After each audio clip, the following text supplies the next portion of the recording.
Thank you for watching this presentation. My job in this symposium is to make a summary of what was research in sports psychology at the Faculty of Human Kinetics during the first 2 decades of this century.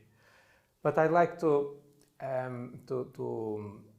make you understand that our perspective have been an integrated and humanistic perspective focused on sports performance and studying the social and psychological factors of performance. Our research was mostly based on the master and PhD's thesis, so these students have participated in the projects of the laboratory, and the results of the research was used both in teaching undergraduate and graduate courses as in consultancy with athletes, national, international level, and their coaches. We also collected some requests, some questions made by the athletes in order to develop our research and introduce in our research trends. These are the main topics that were investigated by the psychology of sports talents. We try to understand how was the development from the psychological perspective of young athletes. This was used also to develop psychological training in sports and to start research in this area. Relationship coach-athlete was based on the fact that the diets athletes coach is an important diet for the development of the athletes, as well as the characteristics of parents. That was also a research line. In what regards psychology of the Olympic Games, we wanted to understand how the athletes behaved and what were their reactions. And finally, still in the performance side of sports, there are also unethical procedures, and we wanted to understand these procedures better from the psychological point of view. So, coming into a specific topic, that is psychology of sports talent, we followed the conceptual approach of Gagne, which was a differentiated model of giftedness and talent. Gagne is an educational psychologist who for the first time introduced in this field of research the physical aspects and the sports context.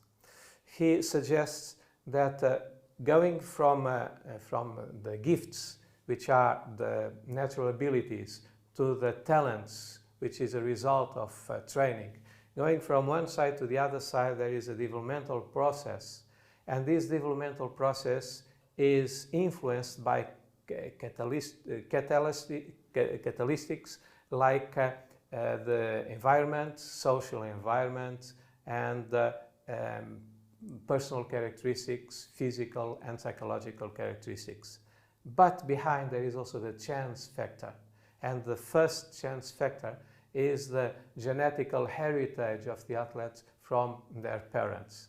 So having this model in mind, we got to some main results, and we came to the conclusion that psychological characteristics are different in talents and common athletes, especially in these aspects that are written here, like higher commitment, motivation, and so on. This doesn't mean that we should select only those athletes who have these characteristics. Instead, we should keep in mind that these are characteristics to be developed through psychological training. Also, social environments and the sports organization showed to have impacts in talents development, as well as the parents' behavior that are different from athletes who are talents in comparison to the common athletes, mainly in being more supporting in the parents of talents. Last but not the least, we also find some results that suggest that the psychological characteristics in young athletes predict their future in sport success at the adult level. Psychology of Olympic Games was another line, and we wanted to understand how did the athletes react during the Olympic Games. What were their psychological reactions? What were the psychological characteristics of most succeeded athletes in comparison to the less succeeded? And indeed they were different.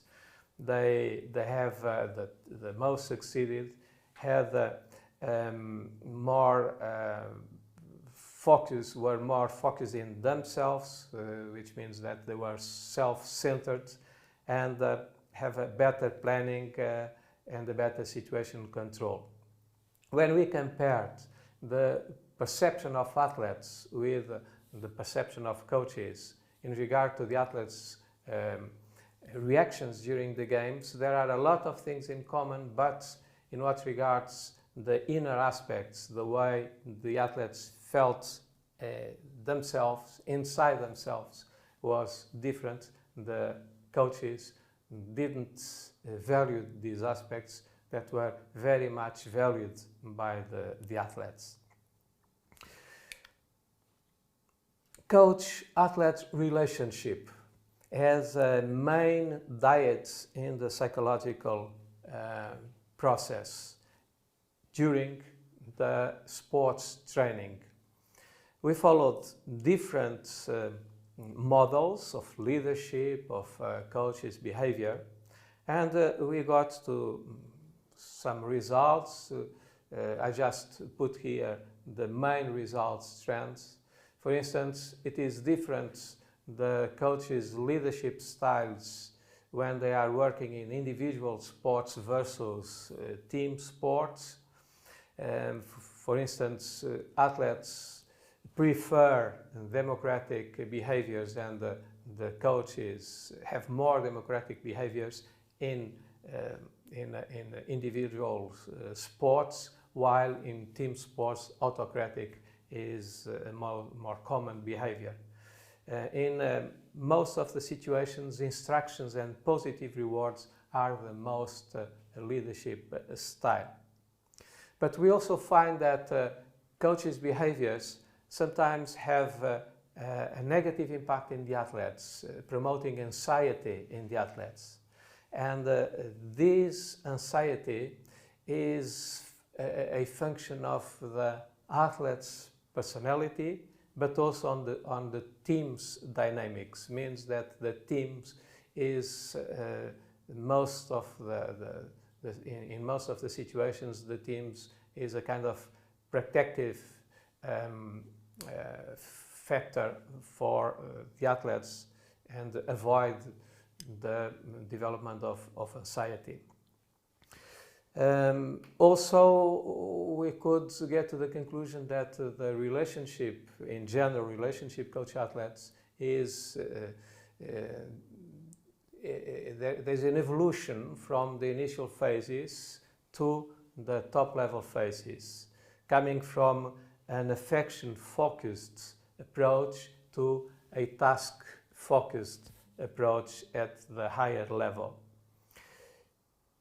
And another aspect is that the cultural context where the sports is developing has a main influence on the relationship between coach and athletes, the general context, and specific, the national culture aspects. Well, in regard to other research lines, we will listen to some researchers that have worked in specific domains, like Dr. Pedro Teques, who will speak about the relationship between parents and athletes. Dr. Bruno Carassa will speak about a specific method of psychological training, which is mindfulness. And finally, Dr. Ana Tavares will focus on doping, but in this presentation she will focus in the doping in fitness context. So let's listen to them, and thank you very much for watching this presentation.